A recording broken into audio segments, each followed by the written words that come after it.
खबरें में खुश आमदीद। मैं हूं आपका होस्ट सईद काजी और मेरे साथ मेरे को होस्ट मियां शाहिद साहब। रन डाउन और फिर अपने मेहमानों की तरफ बढ़ेंगे। पाकिस्तान चीन जंग रुकवाने में क्या कुछ जमानत देंगे, और जाहिर है अब चीन एक बहुत बड़ी ताकत है, तो इस हवाले से उसका रोल क्या बनता है। ट्रंप कभी कुछ कहते हैं कभी कुछ। अब उन्होंने एक और बात की है कि ट्रंप कहते हैं कि वो अपना हुर्मुज़ को खुलवाने से पहले भी जंग बंद कर सकते हैं, मगर इसके साथ वो हमले जारी रखे हुए हैं। और आज बहुत बड़ा एक बम इस्फहान पर उन्होंने फेंका, और जवाब में सुना है नहीं बल्कि दुरुस्त है कि हैफा पर दोबारा हमला हुआ, और आज तो 12-14 और पता नहीं कितने अमेरिकी फ़ौजी भी हलाक हुए हैं। इस हवाले से भी बात करेंगे। अमेरिका अब ज़ाहिर है अब जंग के अखराजात की बात हो रही है, और अब ये बात पहले खबर आई थी उड़ती उड़ती, और अब अमेरिका ने ये कह ही दिया है कि ये अखराजात जो हैं अरब ममालिक देंगे। पहले इनको होस्ट करते रहे, फिर बम खाया इनकी वजह से, अब जो अमेरिका की नाकामी है उसके पैसे भी अमेरिका कहते हैं कि तुम दे दो। ये बात इसके अलावा मुज़ाकरात की बात हो रही है, और ज़मीनी हमला जो है ईरान पर करने की तैयारियां हैं। 5-6 हज़ार मैरीन आ चुके हैं, और ये क्या मामला है इस पर बात करेंगे। फिर अगर जो पोस्ट वार ज़माना है, इसमें CPEC का दायरा और वसी होगा। इसमें कह रहे हैं ईरान भी शामिल होगा, मशरिक़ वस्ता भी और तुर्की भी शामिल होगा। And last but not the least, बहुत सारा पैसा दुबई से और मिडल ईस्ट से और गल्फ़ से निकल रहा है।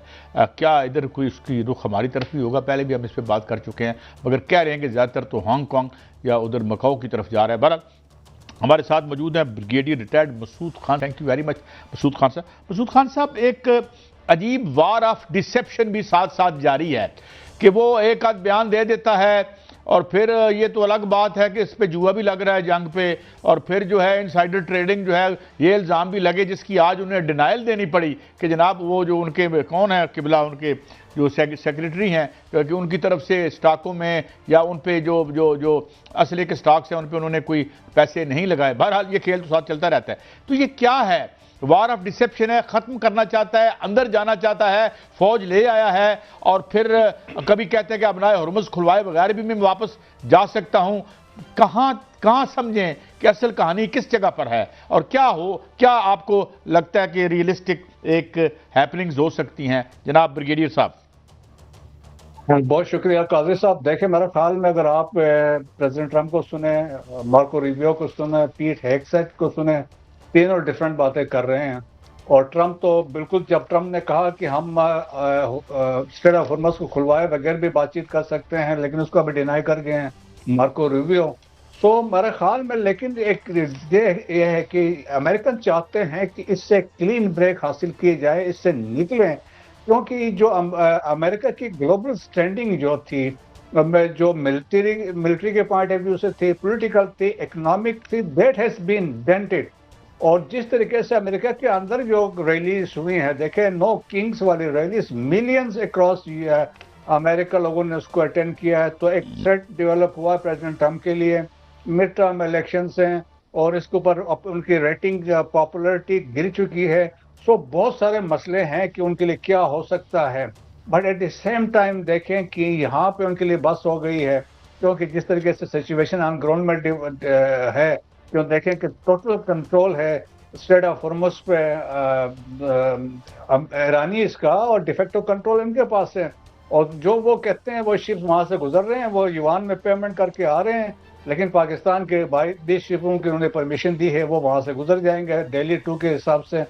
But at the same time देखें कि रीजन के अंदर ईरान का भी इन्फ्लुएंस भी जारी है, स्पेशली जो रीजनल बेसिस की बात करें या गल्फ कंट्रीज पे जो स्ट्राइक्स हो रही हैं वो भी जारी है। सो दो सेंटर ऑफ ग्रेविटीज थी, और स्ट्रेट ऑफ हॉर्मुज़ और bases and regional countries, GCC countries, उस पे ईरान का बड़ा इन्फ्लुएंस है। So therefore they are controlling this situation.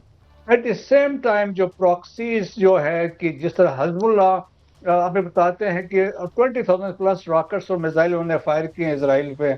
Similarly हौतीज भी एक्टिव हो चुके हैं, उन्होंने भी 3 दफ़ा ड्रोन्स एंड मिसाइल्स फायर किए हैं टुवर्ड्स इसराइल। तो बाबुल मंदाब भी देखें कि कुछ ऐसा डेवलपमेंट हो सकती है, वो भी चौक हो जाएगा। तो टोटल जो वर्ल्ड की इकॉनमी होगी वो चौक हो जाएगी, वो पैरालाइज होगी।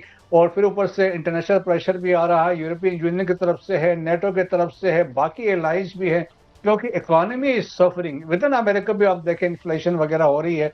सो देयरफॉर वो एक क्लीन ब्रेक चाह रहे हैं, क्लीन एग्जिट चाह रहे हैं, लेकिन but at the same time जी जी वो ब्रिगेडियर ये साहब, मैं इसी पे ही आपकी रहनुमाई चाहूंगा कि जो ईरान को अपनी तरफ से समझ रहे थे कि हमने चारों तरफ से घेर लिया है, वो खुद घिर चुके हैं, क्योंकि एक तरफ ईरान के हमले हो रहे हैं, दूसरी जानब जो है वो हिजबुल्ला जो है वो हमले कर रही है, और तीसरी जानब जो है हौसी जो है उन्होंने हमले शुरू कर दिए हैं।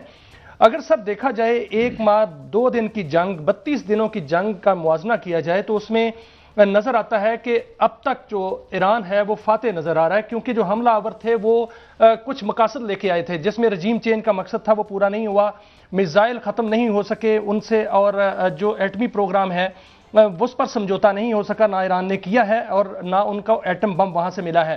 11,000 मुकामात पर उन्होंने हमले कर दिए। आज उन्होंने बंकर बस्टर जो है वो हमले किए, 2 टन वजनी जो है वो सुना है कि वहां पर बम जो है वो गिराए गए, और उनका असले का डिपो जो है वो कहते हैं हमने तबाह किया है। लेकिन ईरान जो है वो मल्टीपल हमले कर रहा है। ईरान जो वहां पर उनकी टेक्नोलॉजी को उन्होंने नेस्तो नाबूद कर दिया है, और यहां पर जो बेसिस थी उनको तबाह किया, उनके जदीद तरीन त्यारे जो हैं वो तबाह किए। जितने अकसाम के वो त्यारे लेके आए थे, जिसमें F-35 है, F-15 है, F-18 है, F-16 है, KC-135 है, जदीद ड्रोन्स हैं, जिसमें आज मैं पढ़ रहा था कि 146 वो ड्रोन ईरान ने गिराए हैं, जिनकी जो कीमत है फी ड्रोन वो 3 करोड़ है, यानी वो 4 अरब 38 करोड़ डॉलर के वो ड्रोन ही बनते हैं जो उन्होंने तबाह किए हैं। आयरन डोम उनका जो है तबाह कर दिया, थार्ड तबाह कर दिया।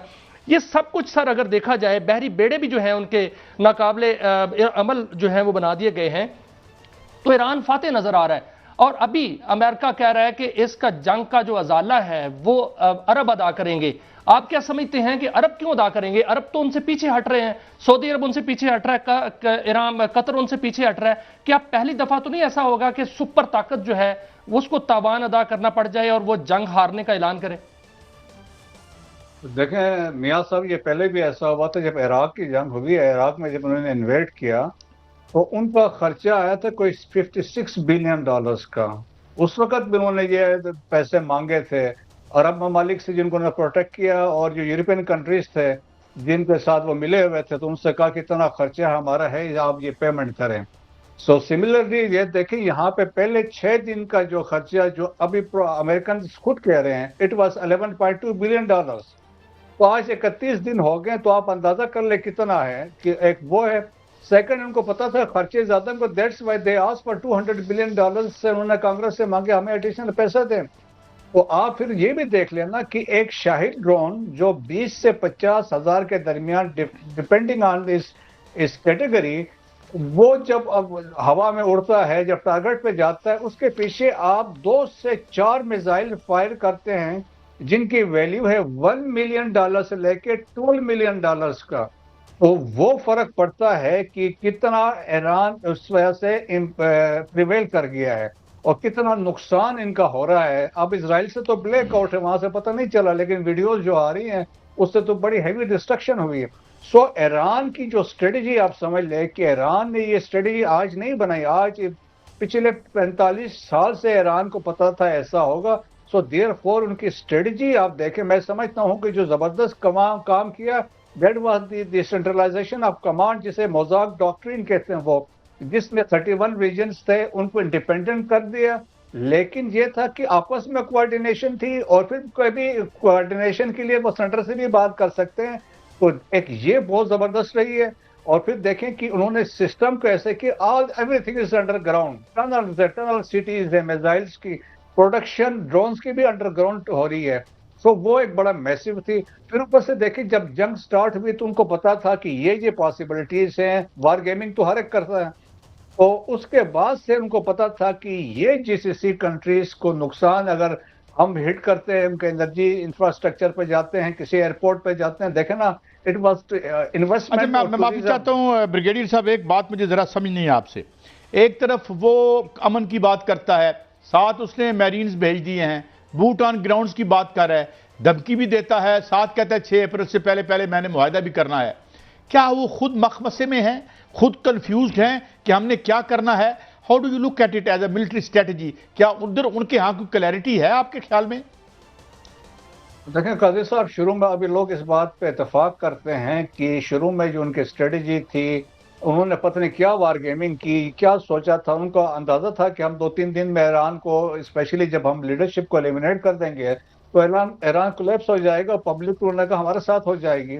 और उन्होंने समझ लिया था कि ये वेनेजुएला है। तो यहाँ पे तो देखे ना कि इनका जनरल मैकरिस्टल है, एक अभी रिसेंटली उसका एक इंटरव्यू सीएनएन ने छापा, उसमें उन्होंने ये कहा अगर आप हैवी टारगेट्स या बड़े इंपॉर्टेंट टारगेट्स को हिट करते हैं और फिर आप ये सोचते हैं कि you will control the outcome, उन्होंने कहा आप गलत हैं। उन्होंने कहा आउटकम ईरान में लोगों के जहन पे है।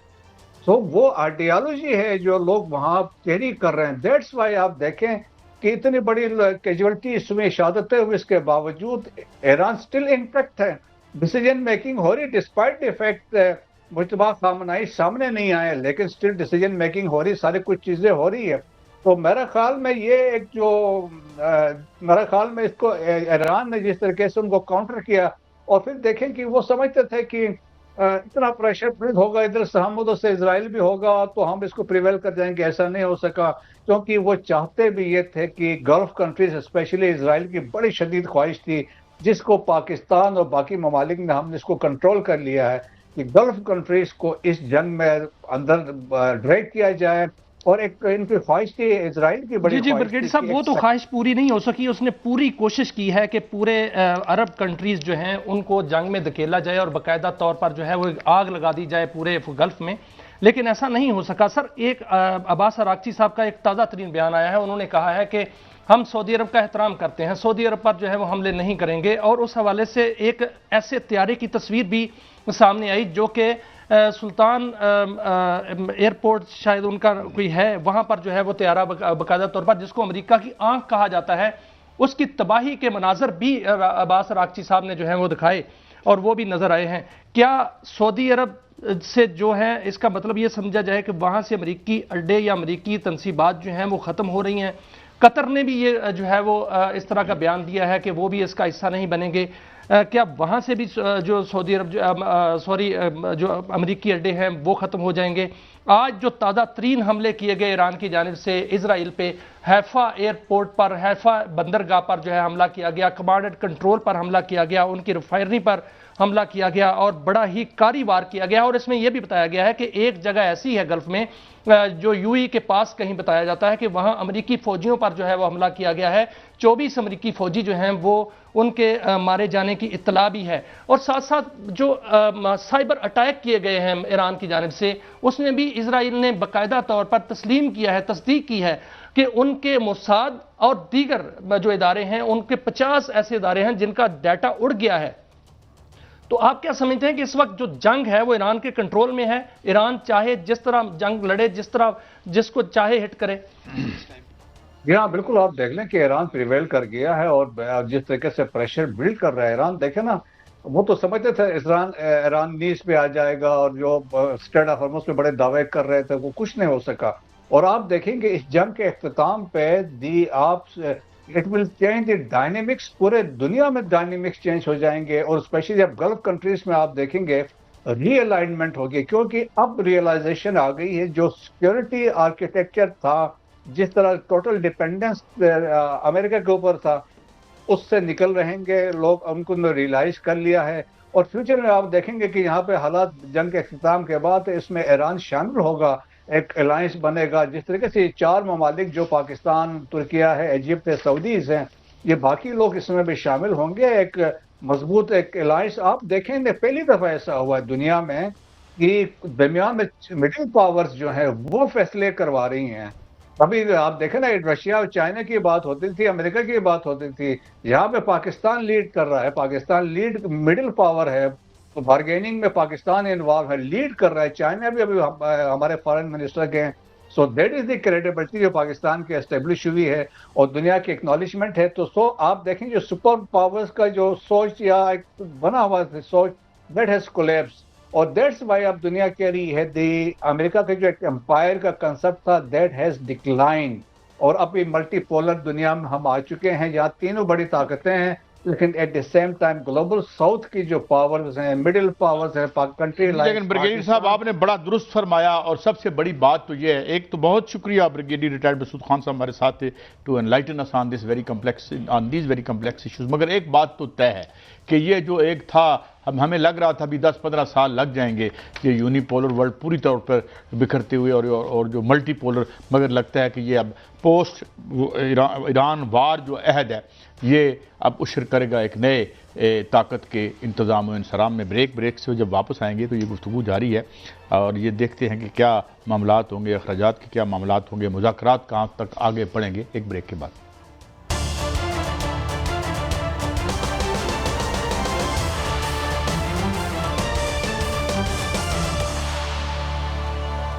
वेलकम बैक नाज़रीन। अब एक 2-3 बयानात हैं। एक तो जो रूसी वज़ीर ख़ारजा ने बयान दिया है, और वो बड़ा सेंसिबल आदमी है, वो यकीनन जो रशियन कैबिनेट जैसी भी हो वो तावीज़ गंडे पर कम अज़ कम यकीन नहीं रखती, और बड़े साइंटिफिक। उन्होंने कहा कि अगर ये आपने इसको आगे बढ़ाया इस जंग को, तो ये तीसरी आलमी जंग भी बन सकती है, और वो उस तरफ सिलसिला में जाता हुआ भी नज़र आ रहा है। और इसके साथ साथ मियाँ साहब कुछ 5 पॉइंट्स भी जो हमारे वज़ीर ख़ारजा गए हुए थे वहाँ पे, उन्होंने चाइना ने एक तो जंगबंदी की बात की है, और वो क्या क्या पॉइंट है, एक तो ये बताएं कि जो अब बल्कि चाइना तो कब से ये कह रहा है, लेकिन इसके बाद हम ये आएंगे कि ये जंग अगर लंबी हो, इसमें नुकसान तो अमेरिका बहादुर का है, और शायद फ़ायदा फिर चीन, मैं बड़ी एक सिनिकल बात कर रहा हूँ, चीन और रशिया तो इसी तरह चाहेंगे जैसे रशिया को फंसाया था उन्होंने अफ़गानिस्तान में, तो अब वो ईरान में आके फंसा हुआ है। तो ये बड़ी कम्प्लेक्स सी इक्वेशन है। जी मियाँ साहब, वो क्या 5 पॉइंट हैं? काजी साहब, जो हमारे नायब वज़ीर आज़म हैं वो आज चीन गए और उन्होंने चीन के वज़ीर ख़ारजा से मुलाकात की है। उससे पहले देखा है कि वहाँ पाकिस्तान के अंदर एक सफारतकारी बाकायदा हुई, एक इजलास हुआ जिसमें 4 मालिक जो हैं वो इकट्ठे हुए, पाकिस्तान ने उसकी सदारत की। उसमें सऊदी अरब, तुर्की और मिस्र के वज़राए ख़ारजा आए, और एक एलामिया बाकायदा तौर पर जारी हुआ, जो एक कंसेंसस पैदा हुआ कि जो सफारतकारी करनी है वो कैसे करनी है, और पाकिस्तान को पूरा इख्तियार दे दिया गया तीनों मुल्कों की जानिब से कि पाकिस्तान बात करे, जो कि पाकिस्तान ही बात कर रहा है, और साल से भी पाकिस्तान ही कर रहा है। लेकिन मसला यह है कि पाकिस्तान साल से तो कर रहा है, सब कुछ हो रहा है, सफारतकारी भी कर रहा है, लेकिन जमानत कौन देगा, ये मामला था, ये नुक्ता था कि क्या अमेरिका इस दौरान जो है वो हमला नहीं करेगा, क्या वाकईतन हमला नहीं होगा, या जो जंगबंदी होगी वो उस ऐसी जंगबंदी होगी कि वो बिल्कुल कोई वायलेशन नहीं करेगा, इसकी गारंटी कौन देगा। तो इसलिए पाकिस्तान ने आज चीन के साथ जो है रजू किया। पाकिस्तान चीन गए, नायब वज़ीर आज़म चीन गए, और चीन ने भी मुकम्मल इत्तफाक किया पाकिस्तान के जो मौक़िफ़ है उसके साथ। चीन ने भी वहाँ पर जो 5 निकात पर इत्तफाक हुआ है उसमें यह हुआ है कि जंगबंदी फौरी तौर पर होनी चाहिए, कशीदगी ख़त्म होनी चाहिए, शहरी और गैर फौजी तनसीबात जो हैं उन पर जो है वो हमले नहीं होने चाहिए, और ये भी साथ साथ कहा गया कि आबनाए हॉर्मुज़ जो है उसमें तेल की बहाली जो है वहाँ से तरसील वो होनी चाहिए, जहाज रानी जो है वो स्मूथ होनी चाहिए, और वहाँ से महफूज रास्ता जो है वो मिलना चाहिए। लेकिन साथ साथ जो है वो चीन ये भी चाहता है कि जो हमलावर हैं वो अपने आप को जो है वो जवाबदेह ठहराएं, क्योंकि जो उन्होंने हमला किया किस बिना पर किया, जब मुज़ाकरात हो रहे थे, ये भी मुहासबा किया जाए, क्योंकि रशिया की जानिब से एक बड़ा जिम्मेदाराना बयान आज आया है कि अगर इनको ना रोका गया, हमलों को ना रोका गया, तो ये जंग आलमी जंग में तब्दील हो सकती है। अब ये खदशात जो रशिया की जानिब से जारी किए जा रहे हैं, ये क्यों किए गए? उनके वज़ीर ख़ारजा का बयान है, कोई आम बयान नहीं है, और वो जिम्मेदार जो है वो ओहदेदार है। काजी साहब, असल में लगता यह है कि अमेरिका खुद जो ट्रंप साहब हैं वो जंग से निकलना चाह रहे हैं, भागना चाह रहे हैं बल्कि, और इजराइल जो है वो उनको खींच के जंग में ला रहा है, क्योंकि इजराइल का नुकसान बहुत हो रहा है। वो चाहता है कि सारे जो मुल्क हैं वो इसमें शामिल हो जाएं, और पूरा गल्फ जो है वो इसमें शामिल हो जाए, और अमेरिका इस जंग में रहे। अगर ये लंबी होती है तो इसमें कोई शक नहीं कि इसमें अमेरिका का नुकसान है। जो ईरान है सर, वो तो जंगज़दा है ही, वहाँ पर तो हमले हो रहे हैं, वहाँ आज 2 टन वजनी बम जो हैं वो गिराए गए हैं, वहाँ पर 11,000 हमले हो चुके हैं। लेकिन क्या ईरान जो है वो पीछे हटा है? नहीं हटा। ईरान की जानिब से जो है वो हैकर्स उसी तरह हमले हो रहे हैं, और वहाँ पर इजराइल में मोसाद के चीफ का जो अकाउंट जो है वो हैक कर लिया गया। 50 ऐसी कंपनियां हैं जो उनकी कमांड एंड कंट्रोल की, उनका डाटा वाश कर दिया गया। आज जो वहां पर हमले हुए हैं बड़े कारी बार हुए हैं। आज जो अमेरिकी फौजी हैं उनकी वहां पर बाकायदा तौर पर मौतें हुई हैं। तो सर ये मामला है। दूसरा मुझे जो नजर आ रहा है, देखिए बात क्या है, देखिए बड़ा लेवल क्या, where have all the idols gone. मतलब ये है कि हम तो ये अब देखिए काश पटेल को देखें किस तरह नॉन सीरियस बंदा ला के जो है वो मतलब है वो बेचारा जो कर रहा है वो जो हरकतें, या उसके बाद जो है वो बैठ के वहाँ पे आज उनको एक बाकायदा तरदीद देनी पड़ी उनके जो डिफेंस उनकी जो कि जनाब नहीं जी हमने कोई जुआ शुआ नहीं लगाया यहाँ बैठ के। इससे पहले पोली मार्केट की बात हुई, पर मतलब एक वेरी नॉन सीरियस और ऐसे लोग, एंड आई डोंट नो कि ये इस सिस्टम के अंदर की ज़बून हाली है, ये इसके नुमाइंदे हैं सामने। मेरा मतलब है यार, एक अगर माजी में देखें तो हम देखते थे यार निक्सन भी बेचारा जलील ख्वार होकर निकला, but he was a statesman. Henry Kissinger था, इवन चर्चिल बड़ा राइट विंग, एक मैं कहता हूँ बदबूदार आदमी मुझे कहना चाहिए, बंगाल में इतने उसने शहीद किए हमारे। लेकिन मगर यार ये कौन लोग हैं यार, यानी इनकी हालत देखें। मतलब मैं आपको वो लफ्ज इस्तेमाल नहीं करना चाहता कि यार भाई FBI को हम सोचते थे ना चाहे मुद्दों का FBI बहुत बड़ा आलमी इदारा है, और की करने हैं तुम भाई बेटा, तुम अपना वो मतलब है FBI है और वो वो ये नाचा है, ये कौन है सर? एक चीज ज़हन में रखनी चाहिए कि ये ट्रंप इंतजामिया, ये ट्रंप इंतजामिया, इसमें आप देखें ना उनका जो वजीर जंग है वो जुए में इन्वॉल्व है। अच्छा, उसके बाद वो आपने देखा नहीं उसकी तो आज उसकी तरदीद करवाई ना, आज उसकी तरदीद आई, मैंने बिल्कुल स्टॉक नहीं लिए, वो बेसिकली जो असले की कंपनियां हैं उनका स्टॉक खरीद रहे हैं, बिल्कुल खरीद रहे हैं। और बेसिकली जो गंद पड़ा है आज का, जो आलमी जो माशी निज़ाम बर्बाद हुआ है, हम जो बर्बाद हुए हैं, अमेरिका बहादुर में भी वही हो गया। और यार वहां बैठे हुए हैं, अंदर बैठ गए, इतने बैठ के चीनी बेचते ने, बिजली ब्लैक करते ने, तो नाल कहते हैं 80 हुक्मरान भी हैं, उधर भी यही हो रहा है यार। ये पूरी दुनिया में गंद डाल दिया इस तबके डाला हुआ है। लेकिन एक अच्छी खबर न दें सर, क्या मंजरनामा? अच्छी खबर क्या है? बिजली महंगी कर दी आज आपने, वो हम बात ही नहीं कर रहे, छोड़ दे, वो अंदर से निक्की बारीक वारदात करी जा रहे हैं, पेट्रोल महंगा कर दिया, बिजली महंगी कर दी। अगले सेगमेंट में ये बात हो जाएगी। अभी जो है हम ये इसी जंग के तनाजर में एक अच्छी खबर भी निकल रही है, वो ये है कि जंग तो इख्तिताम पजीर होनी है, लेकिन एक नक्शा बड़ा जबरदस्त बन रहा है जो कि मशरक़ वुस्ता में तिजारती नक्शा बन रहा है। वो ये बन रहा है कि जब जंग इख्तिताम पजीर होगी तो अगला जो खबरें आ रही हैं वो बड़ी जबरदस्त है। खबर ये आ रही है कि जो ईरान की बंदर अब्बास है, ईरान की चौबहार है, वो बंदर अब्बास उन्होंने चाइना के हवाले कर दी ईरान ने। चौबहार में जो है जो पाकिस्तान और चाइना का रोल होगा, ये भी खबर आ रही है। और साथ साथ ये खबर आ रही है कि जो ग्वादर है वो तो चीन डेवलप कर रहा है, और ये तीनों जो बंदरगाहें हैं, ये जंग के बाद ये इस पर तिजारत पूरी की पूरी गल्फ की और पूरी दुनिया की, पूरे यूरोप की, पूरी सेंट्रल एशिया रियासतों की जो है वो यहाँ जुड़ने वाली है।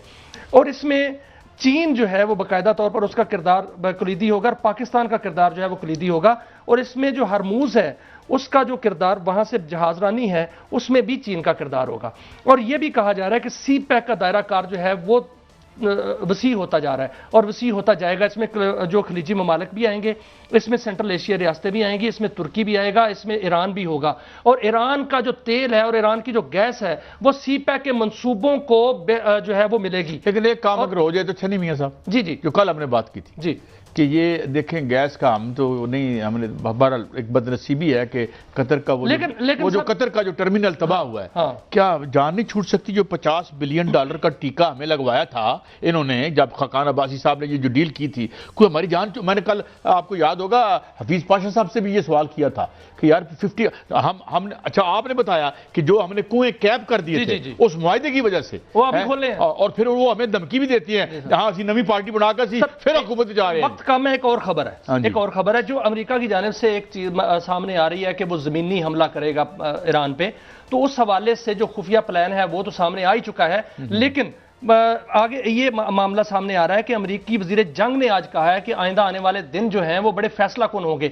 और उसमें जो खबर आ रही है वो ये आ रही है कि 5 से 10 हज़ार जो अमेरिकी मैरीन्स और कमांडोज हैं उनको अमेरिका जो है वो भेजना चाह रहा है ईरान की सरजमीन पर। और उसमें जो उनका प्लान है वो ये है कि सबसे पहले जो मैरीन्स जो यूनिट है, 11वीं यूनिट और 31वीं यूनिट और 82 एयरबॉर्न डिवीजन जो है उसके कमांडोज जो है वो भेजे जाएंगे, और वो भेजे जाएंगे ईरानी जज़ायर पर। और उसके अलावा न्यूक्लियर जो तंसीबात हैं उनको जाकर वो उस पर कब्जा करेंगे, और मिसाइल तंसीबात पर कब्जा करेंगे, और बंदरगाहों पर कब्जा करेंगे, एयरपोर्ट पर कब्जा करेंगे। ये उनका प्लान है। लेकिन आगे जो ईरानी दिफा है उसकी भी खबरें आ रही हैं, उसकी खबरें बड़ी होशरुबा हैं। उसमें जो ईरान के 2 पहाड़ी इलाके हैं, एक है जारगोज और दूसरा है अलब्रोज। जो जारगोज है वो शुमाल के इलाके में और मशरक और जो जनूब है उसको एक पूरी शील्ड देता है, और जो अलब्रोज है वो साहिल के साथ साथ एक शील्ड जेल बनाता है। कायद साहब, ये कहा जा रहा है कि जो दश्त उनका दश्त लूत है और दश्त कबीर है, अगर ये ईरानी जो अमरीकी फौजी आते हैं तो वो वहां पर जो जजायर हैं, 6 जजायर, जिसमें तुम्बे अकबर है, तुम्बे असगर है, लारिक है और उसमें कशम है, खारिक है और उसमें हरमूज का जजीरा है, उसमें फंस जाएंगे। और उसके अलावा जो दश्त हैं, 2 जो सहरा हैं, वो भी उनके लिए मुश्किल होंगे। जो जारगोज और अल्बरोज की पहाड़ियां हैं, वहां पर बाकायदा तौर पर जो नहीं, एक मिनट सिर्फ, वहां पर जो मोबाइल जो हैं वो मिसाइल फिट किए हुए हैं और ये खदशा जाहिर किया जा रहा है कि वहां 5 से 6 हज़ार अमरीकी फौजी मारे जा सकते हैं। नहीं, ये इस पे तकरीबन जितने बड़े और अहम और इंडिपेंडेंट यानी मिलिट्री स्ट्रेटजिस्ट या एनालिस्ट हैं, उनकी यही राय है कि it will be a blunder of huge dimensions. अगर ये अंदर जाते हैं तो बहुत बड़ी इनको बॉडी बैग्स जो हैं वो मिलेंगे, तो ये ना ही करें तो बेहतर है। मगर इनसे बैद कुछ भी नहीं है। मुमकिन है इस तरह 5-6 हज़ार बंदे मर जाएं और जुए में से कोई रकम निकल आए। मतलब जब ये लेवल हो तो फिर कहानी। अब ब्रेक के बाद वापस आते हैं तो मईशत की भी बात करते हैं। हमारे साथ डॉक्टर इकरामुल हक होंगे, किसी तारुफ के मोहताज नहीं है। हमारे साथ रहिए।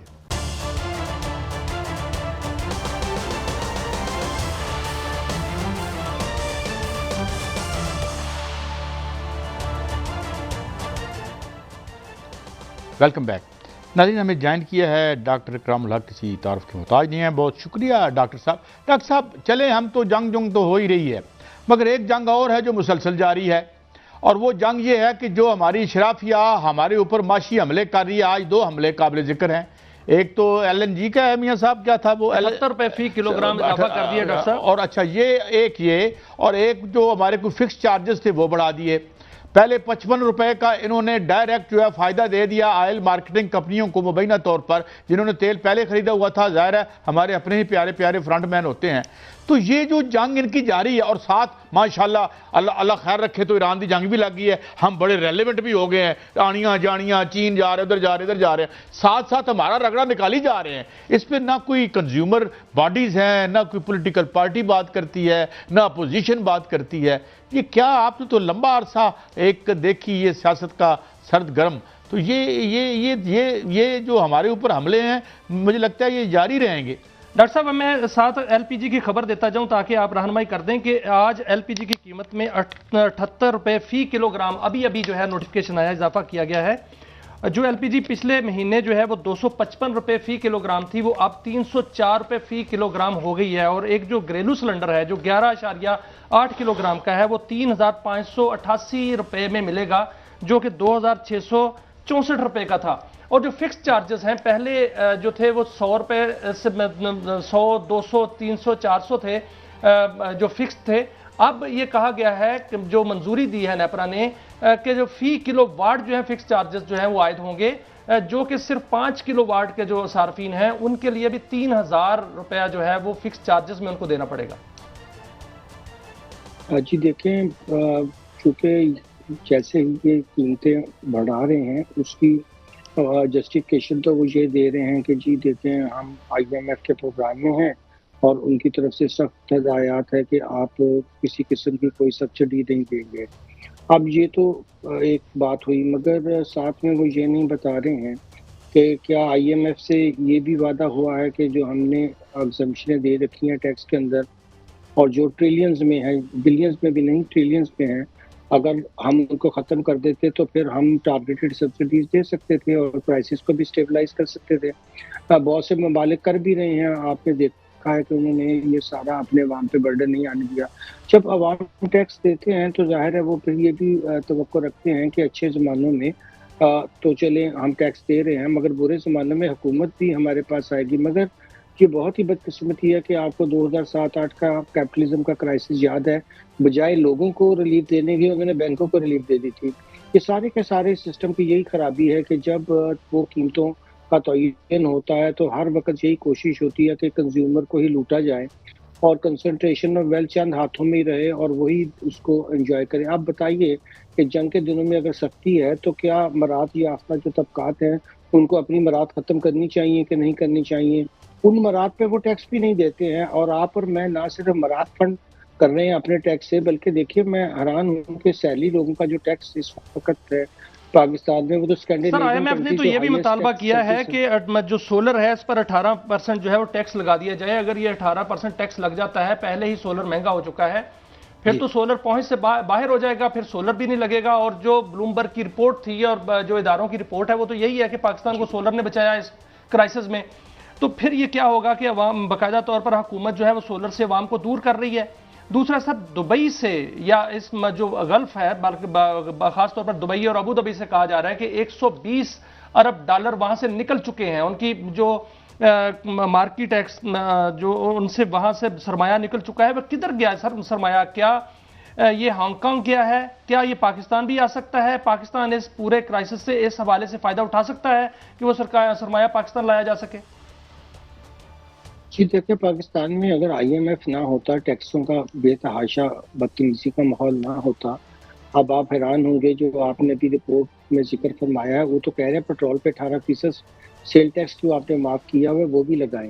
सोलर एक तरफ आप रिन्यूएबल एनर्जी के लिए आईएमएफ, वर्ल्ड बैंक हर वक्त एनवायरनमेंट की बात करते हैं, उसके लिए हमें आरएसएफ भी दिया हुआ है। आप इनकी कंट्राडिक्टरी पॉलिसीज देखें, एक तरफ ये बात कर रहे होते हैं कि जी आप माहौल में आलूगी ख़त्म करें, दूसरी तरफ हमारी पेट्रोलियम प्रोडक्ट्स जो हैं वो माशाल्लाह फॉसिल फ्यूल से हम तबाही मचा रहे हैं, वो भी हमारे 2 नंबर तेल आता है उसमें फिर और मिलावटें करते हैं। आवाम के लिए तो सेहत तबाह, माहौल तबाह, और अपने मुल्कों में ये लोग बिल्कुल मुख्तलिफ काम करते हैं। जब भी हम आईएमएफ प्रोग्राम में होते हैं हमारे लिए दुश्वारियां बढ़ जाती हैं, मगर जिस हकीकत की तरफ मैं इशारा कर रहा था वो तो ये है मियां साहब कि वो किसी सूरत भी अपनी मराद कम नहीं करते हैं। अब एक दफ़ा भी आईएमएफ ने अपनी रिपोर्ट में ये नहीं कहा कि पाकिस्तान का जो टैक्स एक्सपेंडिचर है, जिसे वेवर या जो एग्जम्पशंस हासिल होती हैं कानून के तहत, उसका हुजम क्यों 3 जो है वो ट्रिलियन है और इसको क्यों नहीं काम करने की बात होती। वजह यह है कि ये आपस में इनका इत्तेहाद होता है कि जो ऊपर के तबकात हैं उनके खर्च अखराजात ना कम किए जाएं, आवाम के लिए यूटिलिटीज़ बढ़ाई जाएं, टैक्सेस बढ़ाए जाएं। तो फेयरनेस की बात होनी चाहिए कि चलिए अगर आप अपनी अच्छा डॉक्टर साहब ये फरमाइए, आपका इस पे काम मौजूद है, आपकी किताबें मौजूद हैं, आपने ड्रग मनी पे बहुत लिखा, ब्लैक मनी पे, वाइट कॉलर क्राइम पे आपकी स्पेशलाइजेशन है। डॉक्टर साहब ये क्या आपकी एस्टिमेशन है कि ये कितना पैसा इन्होंने जो है ऊपर से साइफन ऑफ करके बाहर रखा हुआ है? एंड आई डोंट थिंक कि देयर इज एनी विल, ये यहाँ तो आते हैं माल मूल बना के गायब हो जाते हैं, फिर लंदन वगैरह रहते हैं, लेकिन कोई अंदाजा है कि how much money Pakistanis have stashed और पार्क्ड अब्रॉड? देखिए, ये आपको पता ही होगा, जब एक उन्होंने सुओ मोटो इसके ऊपर एक्शन लिया था सुप्रीम कोर्ट ने 2018 में, तो उसके लिए उन्होंने सुप्रीम कोर्ट ने स्टेट बैंक से एक रिपोर्ट मंगवाई थी जिसको फिर पब्लिक नहीं किया था, मगर वो जो उसके कमेटी के मेंबर थे जिसमें मैं भी था, हमें तो दिखाई गई थी। उससे पता चला था कि पाकिस्तानी हर साल तकरीबन एवरेज $5 बिलियन यहाँ से साइफन ऑफ करते हैं। उस हिसाब से अगर आप पिछले ये देख लीजिए, जब 91-92 से ये कानून आया था तो अब उसको कितने साल हो गए, और अगर आप इसको एवरेज $5 बिलियन करें तो आपको खुद अंदाजा हो जाएगा कि हमने किस कदर अपने साथ ज्यादती की है। जो मियां साहब पूछ रहे थे कि पाकिस्तान में पैसा आएगा कि नहीं आएगा, देखिए यहाँ कोई भी अपना पैसा नहीं लाएगा, क्योंकि उन्हें पता है कि ये लोग जो हैं अपने लिए तो एमनेस्टियाँ निकाल लेते हैं, मगर जो जेन्युइन जहाँ इन्वेस्टर आता है उसको बेजात तंग करता है। सबसे बड़ा महकमा जो उसको तंग करता है वो तो एफबीआर है। इसलिए चाइनीज भी अब कह रहे हैं कि हमारे साथ तो आपने डिस्प्यूट्स टैक्स के शुरू कर दिए हैं, और वो भी पिछले यानी कि कई सालों से।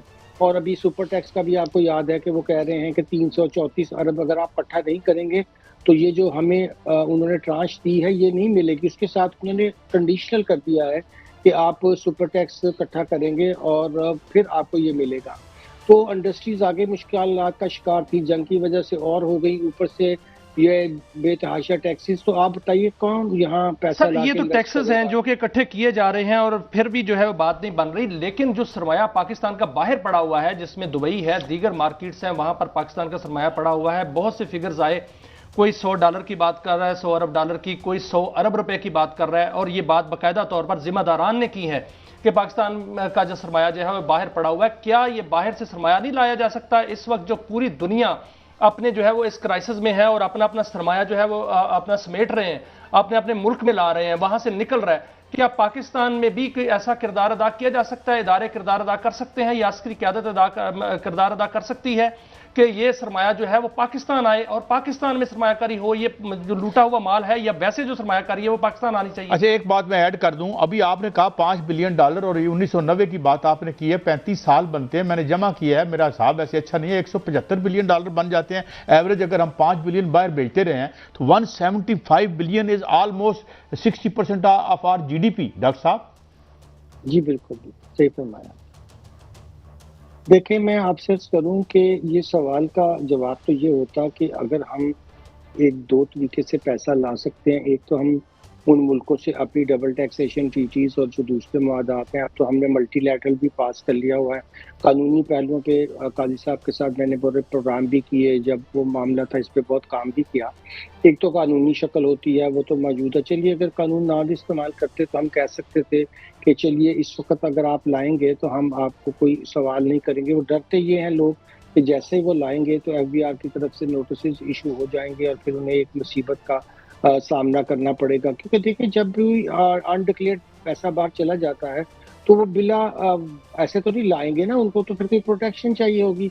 अभी आपने सुना कि उन्होंने कहा था कि अगर आप इसको रोशन डिजिटल में ले आए तो फिर रोशन डिजिटल के बारे में सवाल नहीं होते। तो देखिए, रोशन डिजिटल आप ला इसलिए नहीं सकते हैं कि वो बाहर आपके पास फ्लूइड कैश हो, और वो बाहर के मुल्क जो है आपको यहाँ रोशन डिजिटल क्यों खोलने देंगे। और उसकी आपको पता है कि इस तरह फ्लूइड कैश रखते भी नहीं, वो वहाँ भी इन्वेस्टमेंट में लगाया होता है। जैसे दुबई में रियल एस्टेट में पैसा लगा हुआ था। तो ये भी ध्यान में रखना चाहिए कि ये पैसा किसी कैश की शक्ल में कम होता है और लॉन्ग टर्म वहाँ इन्वेस्टमेंट की शक्ल में ज़्यादा होता है। तो जो दूसरे लोगों ने वहाँ पे इस वक्त क्रैश हुई है, वहाँ स्टॉक मार्केट्स और दूसरे हालात ख़राब हुए हैं, उससे जाहिर है कि जो इस तरह की इन्वेस्टमेंट करते हैं जो आसानी से निकाली जा सकती है, तो बड़ी बड़ी कंपनीज होती हैं जिन्होंने स्टॉक एक्सचेंज में पैसा लगाया होता है, वो अपना पैसा फौरी निकाल लेती हैं जैसे ही अनसर्टिनिटी की सूरत हाल होती है। अब हमारी स्टॉक एक्सचेंज भी जो काफ़ी दिनों से अच्छा परफॉर्म कर रही थी, आपने देखा कि उसके क्या हालात हैं। तो सरमाए का भी यही असूल है कि जो भी उसको अनसर्टिनिटी नजर आएगी वो वहाँ से मैं चाहता हूँ एक काउंटर क्वेश्चन करने लगा हूँ डॉक्टर साहब, मैं ज्यादा मतमत्तुक होना चाहता हूँ। जो खुद हुक्मरान है, इनका माल तो बाहर पड़ा है, जो आज जिसके पास पॉलिटिकल पावर है, why other people would bring in money when the rulers do not have the trust in their own banking system and on their own country? Trust ही नहीं है उनका। जी बिल्कुल, आपको याद होगा कि पनामा के बाद सबको एमनेस्टी दे दी गई थी और उससे सबने फायदा उठाया। एक वजीर आजम को आपने जो 3 दफा इलेक्टेड था उसको तो आपने पीनलाइज कर दिया, और क्या 433 लोगों के जो नाम आए थे उसमें से 432 को एमनेस्टी दी, तो उनको भी दे देते बेचारों को। क्या वजह थी कि इनको ना दी गई, और फिर उसके बाद जो भी हुआ।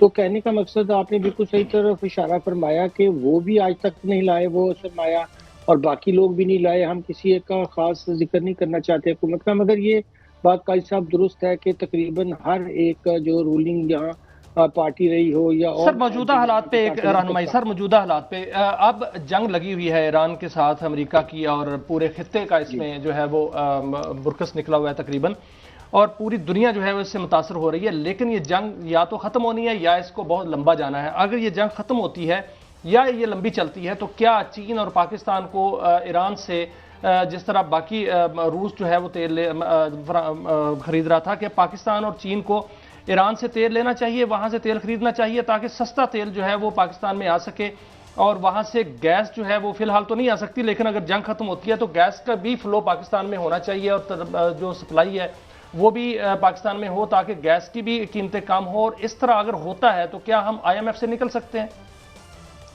देखिए, बिल्कुल आपने दुरुस्त फरमाया। चाइना तो पहले ही ईरान से बहुत ज्यादा तेल खरीद रहा था, और अभी भी उनके 4 शिप जो स्टेट ऑफ हुर्मुज से निकल के आए हैं, उनको कुछ नहीं कहा गया। चीन को तो कोई मसला नहीं है, चीन तो पहले भी उनके साथ, दरअसल ये दोनों हमले हुए भी इसलिए हैं कि वेनेजुएला से भी चीन बहुत ज्यादा ले रहा था तेल, और उनसे भी लॉन्ग टर्म वायदा था। तो एक तरफ अमेरिका ने उनको दिखाने की कोशिश की है कि देखिए जहाँ जहाँ भी आपके वाइटल इकोनॉमिक इंटरेस्ट हैं हम उनको डैमेज करेंगे। बाहर का चीन को तो इससे कोई फर्क नहीं पड़ने लगा, उनकी बहुत सी सप्लाई चेन्स हैं। लेकिन आपने दुरुस्त फरमाया कि अगर हम चाहें तो हम ईरान से दोबारा राब्ते। डॉक्टर साहब बहुत शुक्रिया फॉर एनलाइटनिंग अस, मगर जो एक पॉइंट था बुनियादी जिस पे आज का हम प्रोग्राम खत्म करते हैं वो ये है कि भाई जब हुक्मरान ही अपना पैसा बाहर ले जाएंगे तो फिर बाहर वाले यहाँ क्यों लेके आएंगे। इजाजत, कल फिर मिलेंगे। अल्लाह हाफिज।